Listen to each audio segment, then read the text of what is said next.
So Cassper's single Kusho Bani was officially the second most played South African hip-hop song in the radio 2025. It racked up about 366 million radio impacts and was spun about 3,600 times across 76 stations, which is a massive broadcast footprint, which is reflecting a huge mainstream reach.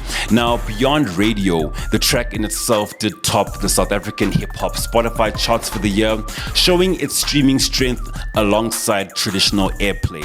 So now this isn't just numbers, ladies and gentlemen. It is a reflection of widespread listener appetite, playlist domination, and Cassper's ability to make music that resonates across audiences. So now the reason why this whole thing matters is because radio does still move and shape the culture, especially in South Africa, where car radios, work playlists, and local stations shape what people hear daily.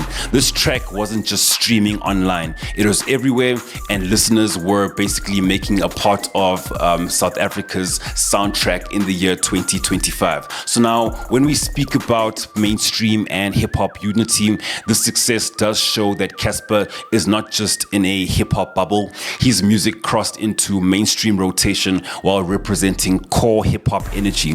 And in terms of his legacy reinforcement, Cassper does indeed have a track record and hits big moments, and this basically cements him as one of South Africa's most relevant voices in the current era of South African hip-hop. Cassper didn't just make another hit, he owned the soundtrack to 2025 in hip-hop.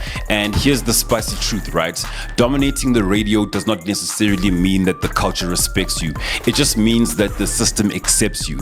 And Cassper's success with his single shows that he is institutionally powerful, playlisted, radio-friendly, and commercial. But the same mainstream embrace sometimes means that the underground and the culture's raw edge gets shoved into the sidelines.